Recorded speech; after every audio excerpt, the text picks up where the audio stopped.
then with the ultimate, that will mess up the timing of this Harriet once he used the Zaman Force. It's been a hot minute since we saw the Atlas making a comeback here. Okay, that's good. How do you feel about this? Because me personally, I'm not feeling the Atlas being picked up by Blacklist International. It may work to an extent, but with the lineup the AusterForce has, they can really just isolate Atlas away from the team fights. How do you feel about that? Well, for the Atlas pick, I think this is for the Claude, because once Claude uses his Blazing Duet, the only way that you can stop the Blazing Duet is to knock him up or lift him up. And with the Fatal Links from the Atlas, it will be easier for them. And they need to have an AoE a proper AoE setup for them to at least help or assist Harris to dish out damage after the Zaman Force. As everything will be all said and done, we're going to hop into game number 2 in this best of 3. Potentially the last game for AusterForce if they come out with a victory, and see if their momentum would carry over. Yeah, and yeah, there we go. Hello, guys. And that was a very good analysis from you, Nomad. I really believe that, well, they lack damage. They do. I think, well, I think Blacklist International needs to keep an eye and always protect YSS every single time. We saw how AusterForce played the first game earlier. They were always invading the jungle. So for the side of Blacklist International, they need to do the same. They need to occupy the jungle area as early as possible, as soon as possible, and for them to possibly get that snowball factor. They have the Harith, they have the Zaman Force. Once Harriet reached his level 4, he can use the Zaman Force to take down all the energy shields and get that gold necessary for them to snowball.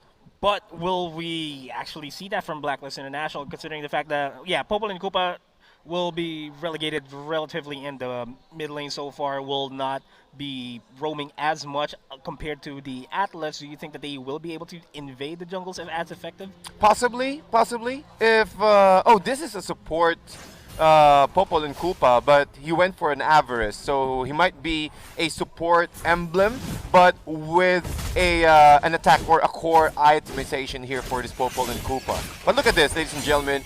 AusterForce now in the lead with 1 point against Blacklist International. 35 minutes in, and AusterForce, Izan really tried to go for the invade, but he will pay for it, I think.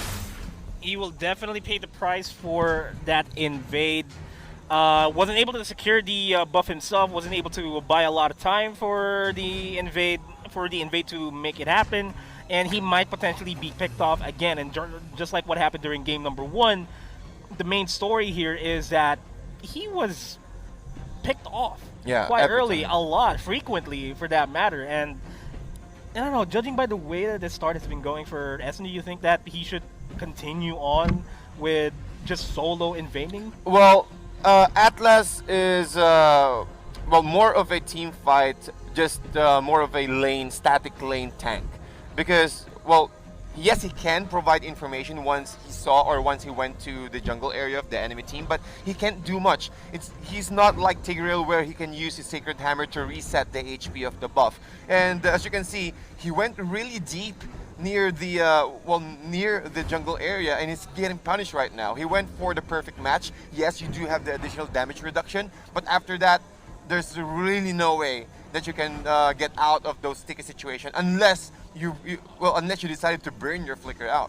And having a flickerless Atlas on in the game is not going to work well. And Esson doesn't even need to flicker out himself, manages to stay alive, but with half HP will be regenerating himself and stay in the lane.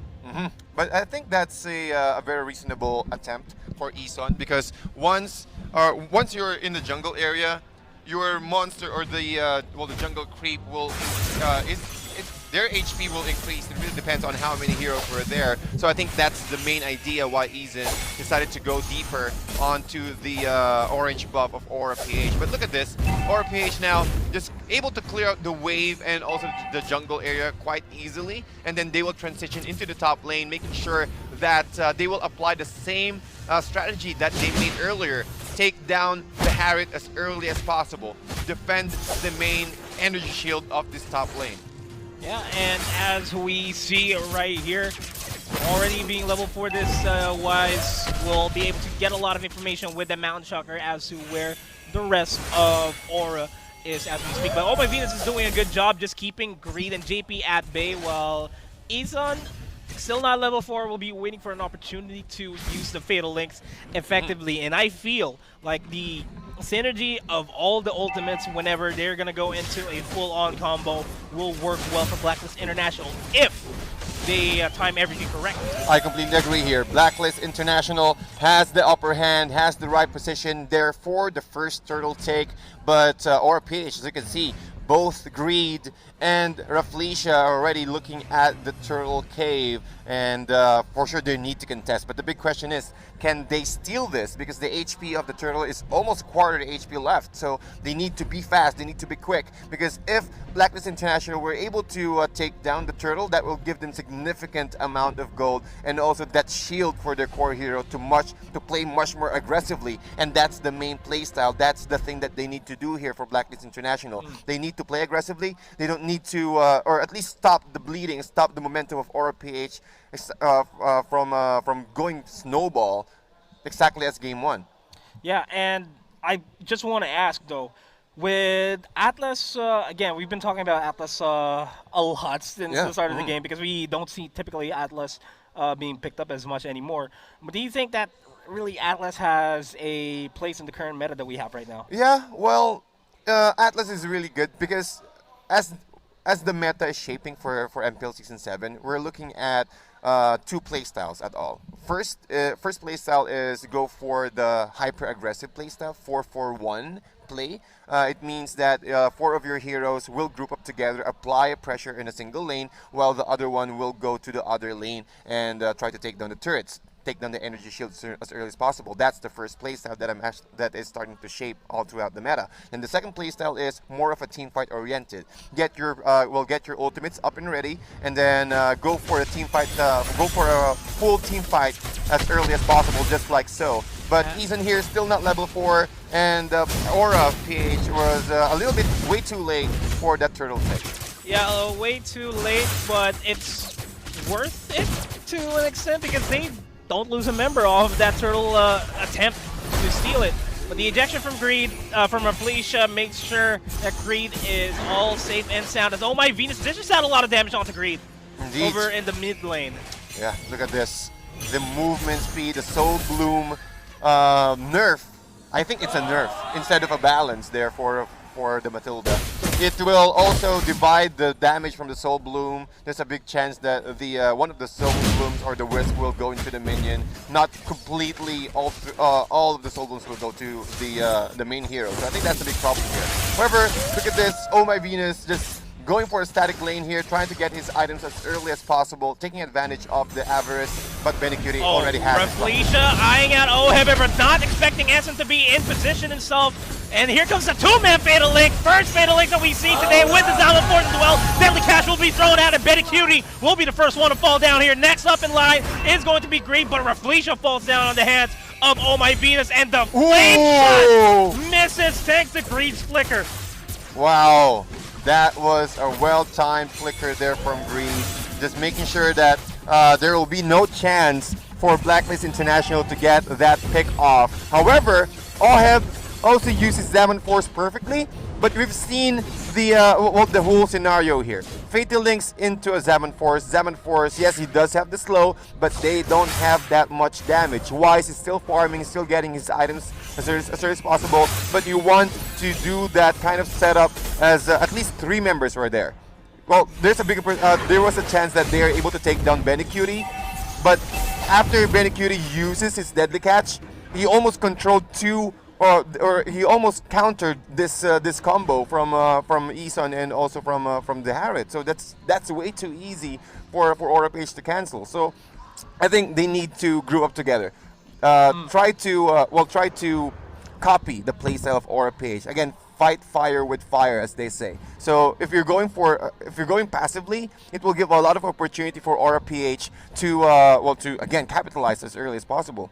Yeah, and really, because of that clash in the top lane, we're finally seeing that there are a lot of counter initiates coming in for both of these teams, for that matter. I agree. We saw the Jawhead go in and try to go for pickoff here. S1 was there for the Fatal Links counter, and then we saw the Bane pull out the Deadly Catch and slow out anybody. And there are a lot of things going on in all of these clashes, and we're gonna have to have our mouths full with a lot of words happening all at the same time. But yeah, this matchup is finally going to be interesting. Yep, it is really interesting. We're starting to see how the the combination, the Fatal Links plus the AusterForce, and also the Deadly Catch combo from Aura-PH plus the Blazing Duet. So we might see this combination, this Wombo combo from both of these teams, maybe after 3 to 5 minutes. After 3 to 5 minutes, once Definitely. most of the core heroes were able to get at least 1 to 2 core items. I think that should be the main trick here. But as of the moment, the combo will not work yet. Not much damage to pull it off, but we do get the idea. Yeah. One Fatal Links, it can stop the the Blazing Duet of the Claude. So Claude also needs to make sure that before he uses the Blazing Duet, before he can dish out those the maximum damage output of the Blazing Duet, he needs to either take down Atlas or make sure that Atlas was not there. It has to be said, though, that Atlas is, in my opinion, since I also use Atlas, is a kind of a double-edged sword, so Yeah. to speak. If Atlas decides to flicker in, goes for the Fatal Links, and doesn't catch anybody, he's already a way open target for the rest of Aura-PH in order to take him out. And as soon as he's taken out, the rest of Blacklist International does not have a lot of protection on them. I completely agree. Just like what happened last game 1, right? So Izon just needs to make sure that he's able to use his ultimate properly. Look at the damage there, almost a quarter HP with just one Soul Bloom from Greed. And as we speak, the turtle will be forced out here by Aura-PH. But then again, over in the back lines, the Blazing Duet and Green popping the ult will dish out a lot of damage themselves. Blacklist International not in a good spot here in this turtle fight. As Esper takes down Reflection, the turtle will fall down to the hands of Aura-PH. Still, that is a 1-for-2 trade for Aura, including the turtle. But still, 1 for 2. Still in favor of Aura-PH. That was also a nice disengage, a nice decision from Aura-PH. Okay, we're able to take down the turtle. That's the main objective. We're able to take down 2 and stop the main core from farming. And we need to get out of here. We don't need to fight anymore. Let's just give some space for JP to get at least 1 more core item, since he also went for... He's the one who took the turtle buff. So I think the discipline from Aura-PH. Look at this. 1 Circling Eagle plus the BMI.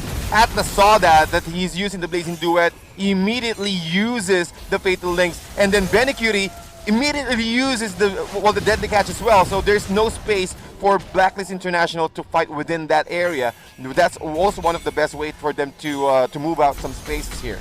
And that instant replay is brought to you by Oppo A94. Experience gaming at full speed with Oppo A94. Available starting March 26th in Oppo concept stores, retail partners, and e-com platforms. And now we're seeing just how good the composition is for both of these teams this time around. It's harder to call which team is going to come out on top, considering the fact that we're only 6 minutes into the game and not a lot of leads here from anybody for that matter, as Kilowash gets taken out by Wise with a snipe. After Deadly Catch and the AusterForce will be popped over the top lane to try to take down Benecutie himself. And the Fatal Link onto the turret. Benecutie will be forced to run away. Reflection low on HP. Here comes a Blazing Duet by Green and Oheb.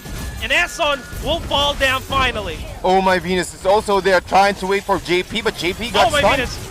Oh my goodness, oh my Venus will manage to secure the kill onto JP. We'll get a onto Green.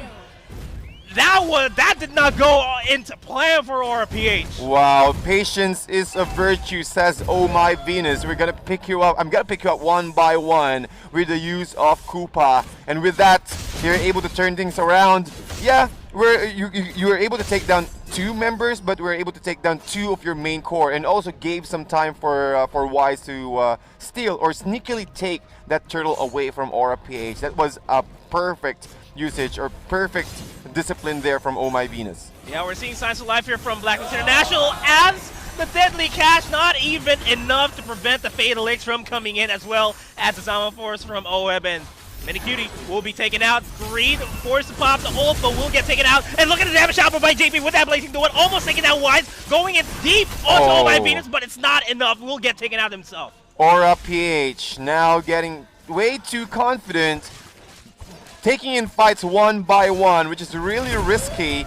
And Blacklist International really loves that because, again, oh my Venus, Koopa, once he's able to get that bite out, that's a lot of time that you can't move. And that will give a lot of opportunity for Blacklist International to dish out, well, to take you out as early as possible. And look at this, oh my Venus successfully taking out the first tier 1 turret, or rather the mid lane turret here onto the side of AusterForce. So it means more map control, a lot of possibility for Blacklist International to wrap around the every skirmishes, and also Wise there. Edward in the back lines manages to take down JP. Kilowash trying to take down Wise for a trade, but I don't think he'll manage to get out there. As I say that, Edward will be taken out by the members of AusterForce.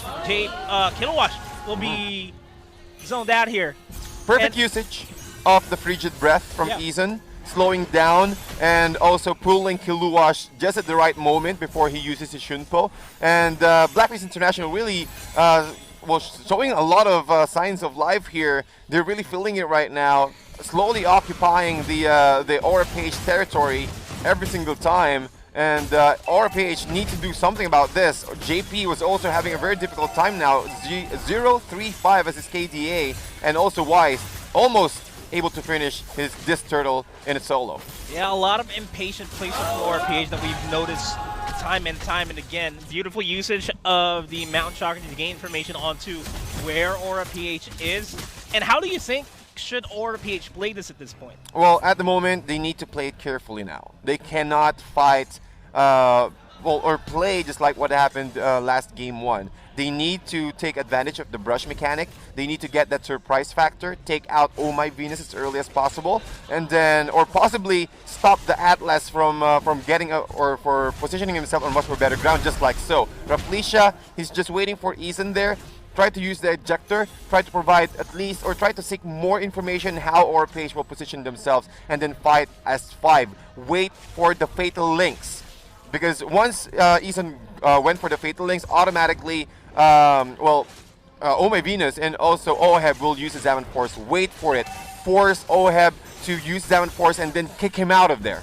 And again, good usage of Wise to really pop out the Mountain Shocker as much as he can so that he can find out where Benecutie is. As Rafflesia will be forced to fall out, their Zaman Force will be traded out for the Deadly Catch. And look at this, there's just one Deadly Catch.